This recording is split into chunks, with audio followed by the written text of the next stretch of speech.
और रही बात वो नदीम बेचारे की, हर दफा उसको काम कहने वाला डक्की साहब होते हैं, इसको मार दे, इसको फलाना, इसको धमकाना। जब वो यारी दोस्ती निभाता है, वो इंप्लीमेंट चीज़ों को कर लेता है, तो ये हमेशा बैक ऑफ कर देता है। अस्सलाम वालेकुम दोस्तों, जैसा कि आप सब जानते हैं कि पाकिस्तान में फैमिली ब्लॉगिंग इतनी ज़्यादा बदनाम हो चुकी है कि हर दूसरा बंदा इस ब्लॉग के खिलाफ बात कर रहा होता है और वो यही चाहते हैं कि ये फैमिली ब्लॉगिंग बंद हो जानी चाहिए, क्योंकि हर घर का बच्चा जो है वो रजब भट्ट, एस्ट्रोलॉजी, माँ सफदर, कमल जुल्करनैन, डक्की भाई और इनके साथ साथ जितने भी लोग फैमिली ब्लॉगिंग करते हैं उन सबको बहुत ज्यादा देखते हैं। और अगर इनके व्यूज की बात की जाए तो सारे मिलाकर एक दिन में करोड़ों व्यूज आते हैं और ये बच्चियां बच्चे उनको देखकर उनकी एक एक बात को फॉलो करते हैं और उनको अपना आइडल बना लेते हैं। लेकिन जिस तरह से लोग इनको हेट दे रहे हैं, जिस तरह से लोग इनके खिलाफ बात कर रहे हैं, उन सब में से सबसे ज्यादा हेट जो है वो डक्की भाई को मिल रहा है। आखिर क्या वजह है कि डक्की भाई को इतना ज्यादा हेट मिल रहा है और उनको लोग ज्यादा से ज्यादा अनसब्सक्राइब भी कर रहे हैं? और डक्की ने अपने साथ चलने वाले लोगों को कब कब किस किस जगह पर धोखा दिया, आज की इस वीडियो में आप जान पाएंगे। लेकिन इससे पहले आप दोस्तों से गुजारिश है कि अगर अभी तक आपने हमारे चैनल को सब्सक्राइब नहीं किया तो सब्सक्राइब कर दें और बेल आइकन को प्रेस करें ताकि बाद में आने वाली नई वीडियो का नोटिफिकेशन आपको मिलता रहे। ये जानकर आप हैरान हो जाएंगे कि आखिर डक्की को इतना ज्यादा हेट क्यों मिल रहा है। ये कुदरत का निजाम है, जब कुदरत बदला लेने पर आती है तो बड़े बड़े लोगों की चीखें निकल जाती हैं। आइए देखते हैं सारी कहानी के पीछे वजह क्या है। डक्की ने अपने चंद साल कैरियर में बेशुमार लोगों को धोखा दिया और कई लोगों के सीने पर पांव रखकर यहाँ तक पहुंचा। ये मैं नहीं बल्कि इनके करीबी दोस्त कहते हैं। जिसका डक्की के साथ उठना बैठना था, खाना पीना था, उसने डक्की को सामने आकर एक्सपोज किया और डक्की ने अपने साथ उठने बैठने, खाने पीने वाले बल्कि बिजनेस पार्टनर्स को भी धोखा दिया, बल्कि ये कह दिया कि ये सारे गंदे पापी लोग हैं, मैं तो मासूम हूँ, मैंने तो ऐसा कुछ भी नहीं किया, ये सब क्रिमिनल एक्टिविटीज इन दोनों की हैं। शुरू से बात करते हैं। डक्की ने अपने A&Q वीडियोस में कई बार बताया कि उन्होंने अपनी जिंदगी में बहुत स्ट्रगल किया है। उन्होंने अपना जेब खर्च चलाने के लिए लोगों की डिवाइसेस, लैपटॉप भी ठीक किए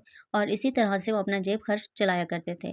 वो चाहते थे कि कुछ कमा लूं। फिर उन्होंने देखा कि मैं ये सब कुछ करता रहा, मैं रोस्टिंग करता रहा, गालियां देता रहा, सब कुछ करता रहा, लेकिन असल फेम उनको उस वक्त मिला जब उन्होंने शाम इदरीस जैसे उस वक्त के बड़े यूट्यूबर को रोस्ट करना शुरू किया, उनकी बीवी को रोस्ट करना शुरू किया, उनके हिजाब का मजाक उड़ाना शुरू किया और यूं डक्की भाई जीरो से टॉप के यूट्यूबर बन गए। और फिर इसी तरह से ब्लॉगिंग शुरू की तो लोगों ने उन पर शदीद तनकीद करना शुरू कर दी कि जिस डेली ब्लॉगिंग की वजह से तुम शाम इदरीस को रोस्ट किया करते थे उसका कैरियर खत्म करवा दिया, आज वही काम तुम खुद करने लगे हो। ये कहते हैं कि मुझे फर्क नहीं पड़ता, जब मैं रोस्टिंग करता था तब भी लोग मुझे क्रिटिसाइज करते थे कि तुम गंदी गालियां देकर लोगों की माएं बहनें एक करके पैसे कमाते हो। आज लोग ये कहते हैं कि तुम माएं बहनें दिखाकर पैसे कमाते हो। तो मैंने सोचा कि लोग तो किसी हाल में भी खुश नहीं, यही करता रहूंगा। अब बात कर लेते हैं उनकी क्रिमिनल एक्टिविटीज के बारे में और उनके धोखे के बारे में। तो आप लोगों को याद होगा एक यूट्यूबर थे जिनका नाम था शाहमीर अब्बास, जो कहा करते थे कि इन्होंने उसके साथ कोलैबियन की और उसके साथ मिलकर सारा फेम अपनी तरफ खींचा। फिर उसके बाद उनको छोड़ दिया और उनके साथ मिलना भी गवारा नहीं था इन्हें। और जब इनके पास डेली ब्लॉगिंग और क्रिप्टो से करोड़ों रुपए आने लगे तो उनका दिमाग ही अपनी जगह से हिल गया। ये अपने आप को डॉन समझने लगे, तो उन्होंने बदला ब्रदर को रोस्टिंग करने की वजह से किडनैप करने की भी कोशिश की और उन्होंने अपने साथ एक बहुत ही करीबी दोस्त को मिलाया जिसे कभी ये गालियां दिया करते थे। नाम था उसका नदीम नानी वाला। कभी वो टिकटॉक पर बैठकर डक्की भाई को गालियां दिया करता था और कभी डक्की उसे गालियां दिया करता था। लेकिन एक वक्त आया ये दोनों दोस्त बन गए और नदीम नानी वाले को दोस्त बनाने की वजह ये थी कि नदीम नानी वाले के राब्ते बदमाशों के साथ थे, ऐसे क्रिमिनल लोगों के साथ थे। तो उसने सोचा क्यों ना इसको अपना दोस्त बनाकर इससे फायदा उठाया जाए और नदीम नानी वाले को ये कहा कि तुम बदला ब्रदर को किडनैप करवाने में, उसको सबक सिखाने में मेरा साथ दो, मैं तुम्हें बहुत बड़ा यूट्यूबर बना दूंगा। यूट्यूबर बदला ब्रदर को उठाने की कोशिश की और उसको किडनैप करने की कोशिश की, लेकिन वो सारा भांडा फूट गया और सब कुछ लोगों के सामने आ गया। लेकिन इस वक्त नदीम नानी वाले को और डक्की को इतना ज्यादा फर्क नहीं पड़ा, क्योंकि उन्होंने बदला ब्रदर को इतना ज्यादा डराया धमकाया,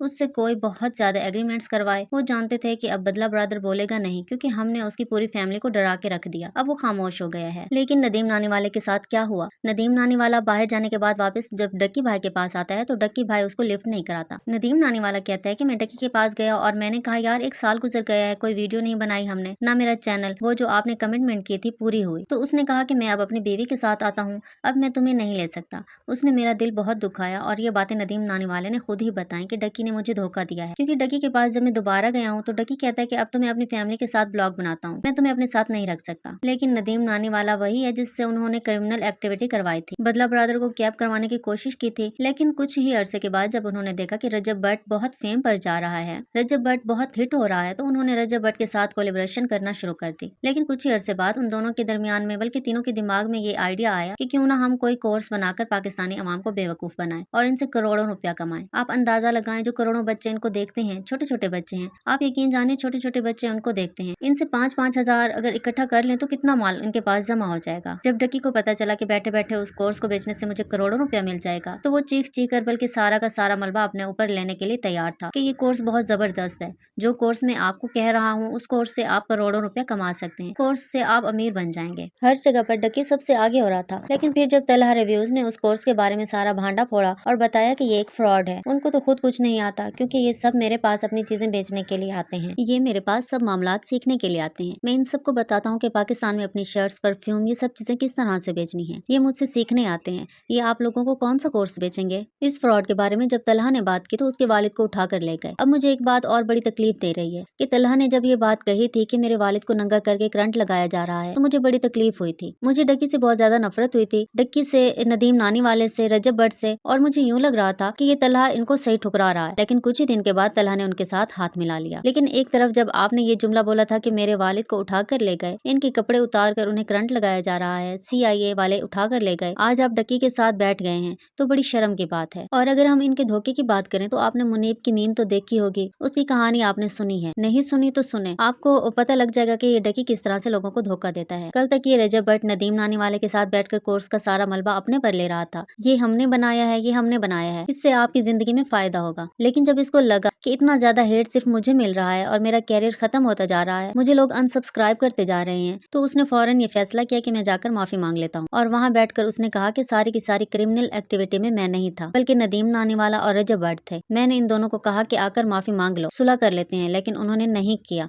मैं ऐसा बंदा नहीं हूँ, मैं मासूम हूँ। मैं ये समझती हूँ कि अगर आप अपने कैरियर के लिए, अपने आप को बचाने के लिए अपने बहुत करीबी दोस्तों को भी धोखा दे देते हैं तो फिर एक्सपोज तो बनता है। मुझे यूँ लगता है कि डकी को अपनी जिंदगी में अपने कैरियर से ज्यादा किसी से मोहब्बत नहीं है। अपने कैरियर के लिए शायद ही अपनी पूरी फैमिली को छोड़ दे। मैंने देखा है डकी ने आज तक अपने ब्लॉग में अपनी फैमिली का कोई भी बंदा, मतलब कोई कजन, कोई रिश्तेदार, बहुत सारे लोग होते हैं, सबके होते हैं, रजब भट्ट के भी बहुत सारे दोस्त पुराने आते हैं, वो सब आते हैं, लेकिन डकी ने आज तक किसी को अपने किसी वीडियो में किसी रिश्तेदार को नहीं दिखाया। आखिर क्या वजह है? क्यों उनकी फैमिली में कोई लोग नहीं है जो यूट्यूबर बनना चाहते होंगे? लेकिन आज इन सारी बातों का मुझे जवाब मिल गया। लेकिन मैं आखिर में एक बात जरूर कहना चाहूंगी, डकी हो, रजब भट्ट हो, नदीम नानी वाला हो, देखें एक तरफ आप एक सीधे साधे बंदे को धमकियां देते हैं, मतलब ब्रदर जैसे बंदे को आप उठा लेते हैं, तलहा को उठा लेते हैं, उसके वालिद का, उसके घर पर रेड करवा देते हैं, ये सब कुछ आप करवा लेते हैं। लेकिन याद रखें जब आपको फारूक भाई ने कुछ कहा था, फारूक खोखर ने, तब आप कहाँ थे? तब आपकी बदमाशी कहाँ थी? क्यों नहीं बोले उस वक्त? आपकी जुबान बंद हो गई थी। इसलिए ये बात वाज़ेह है कि इंसान हमेशा अपने से नीचे वाले को दबाने की कोशिश करता है। बहरहाल ये था सारा का सारा मामला, ये था सारा का सारा माजरा आपके सामने रख दिया। आप लोग अपनी राय जरूर दीजिएगा। और आपको क्या लगता है कि ऐसे क्रिमिनल एक्टिविटी करने वाले लोगों को ऐसे ही खुलेआम छोड़ देना चाहिए, किसी भी बड़े बंदे की सिफारिश पर या किसी भी बड़े बंदे की सपोर्ट पर? ये आज नहीं तो कल किसी और के साथ करेंगे।